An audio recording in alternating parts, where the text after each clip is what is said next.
This is a tutorial on how to plan a dance competition. This presentation is a general outline of how to plan a dance competition. There will be decisions that have to be made on the side by the director. Dance competitions are a judged dance performance. You can think of the 1987 movie Dirty Dancing when they go to another hotel to perform and add a panel of judges to their performance. Dance competitions have become extremely popular recently thanks to shows like Dance Moms, So You Think You Can Dance, and Dancing with the Stars.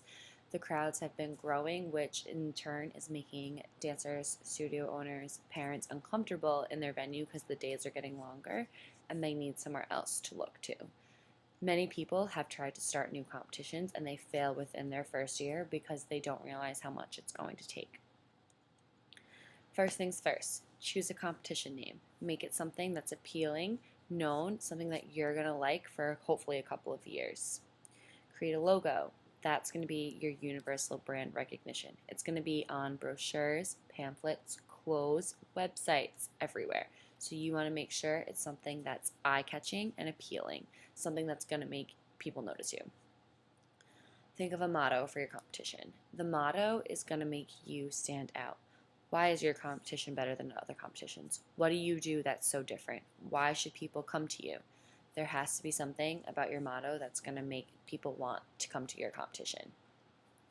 Choose the dates and locations of your competition in advance because not only do you need to book venues, but you also need to put a schedule up about where you're going to be. So you need to know these things.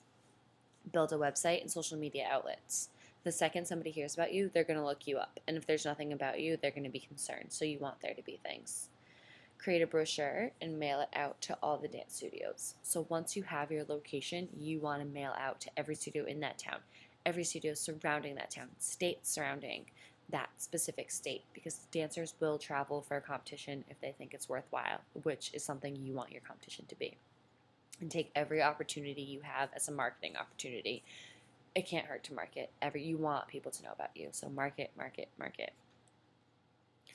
When choosing venues, regardless of your location, there's going to be two types of venues you should choose from: ballrooms or auditoriums.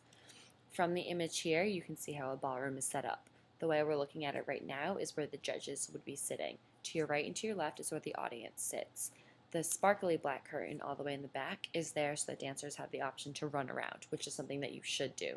You also need to consider having space on the right and the left sides for the dancers to use as wings that doesn't bother the audience as a whole. The trophy display that is there is also a nice way to put your trophies out because you don't have the below the stage area that people usually do. With an auditorium, there isn't much thought process that goes into it. You want to look at their lighting fixtures to see if you need to bring your own lighting system or if you want to look elsewhere for a better lighting system. Something to suggest is the giant banner that they have, because in photos like this one, it's going to be known, it's going to be seen and recognized, which I think looks very nice. Something to consider for both venues is the type of floor. With an auditorium, you need to make sure that the stage doesn't have holes or cracks in it or anything that's going to injure the dancer.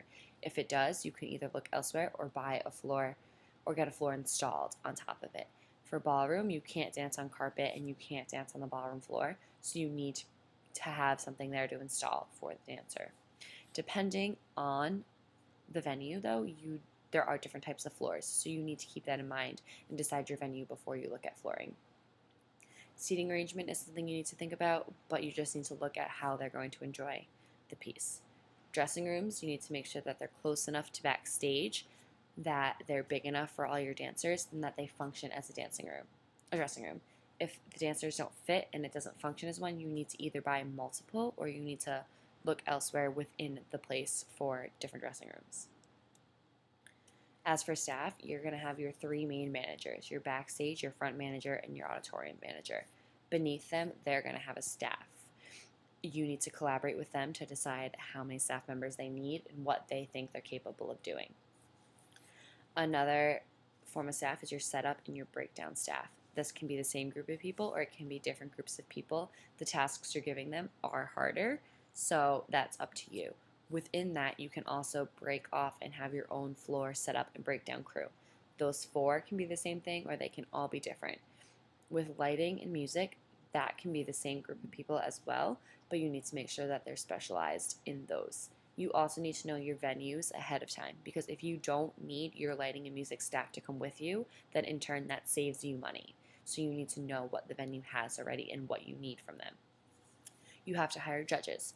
Your panel of judges is going to be a large panel. You want to have a variety of judges because you want to have different judges at different competitions. At each competition, there will be 4 judges: your 3 tedious judges and your special awards judge. Your special awards judge can travel to every competition because they are only looking at things and giving them small awards. So they are able to come because it's not a tedious task. As you get closer, you need to consider awards. You can choose from trophies, plaques, ribbons, all. You can intertwine them, but it's up to you to decide what you want to do. With special awards, the same thing. You can choose from the options: trophy, plaque, ribbon, or paper, but it's up to you on how you think you're going to save the most money or how you think intertwines with your competition the best. As for concession, it's up to you what you want for food and drinks. Do you want clothes to sell, like tank tops, t-shirts, shorts, sweatshirts? Do you want extra trophies there? Sometimes the dancer will buy an extra trophy if they didn't receive one. Stuffed animals are a great way to get your logo out there as well, and you definitely need to have programs. Something to consider maybe as you grow is staff attire. Like the 2 girls in the photo with their backs. They have on black polos that say "Take Center Stage Dance Challenge Staff." This is a professional way to go because everyone's going to recognize that this is your staff and they're going to go to them with their problems instead of being confused onto who the staff is. With the final stretch, you just need to confirm everything. Call all the venues that you have, whether it be hotels for your judges, the venue itself. Confirm that you're coming, confirm it's happening. Make a Facebook status, making sure everyone's excited to come, to confirm that your dancers are going to be there. And you want to make sure your guest count matches up with the seating at the venue and what you have for your concessions. Organize a staff meeting ahead of time to make sure that everyone on your staff knows exactly what's going on when they show up the day of the competition. That way there's no confusion. And the day of, you want to prepare for things to go wrong. Have backups of everything, especially your electronic equipment. If your music system breaks and you don't have a backup, then your competition's not going to run, and that wouldn't be fun for anybody. Make sure your team is pumped up and ready to go, and stay positive and have fun the whole day, because kids want to see that you're having fun with them in order to make them come back. And all in all, enjoy your competition season.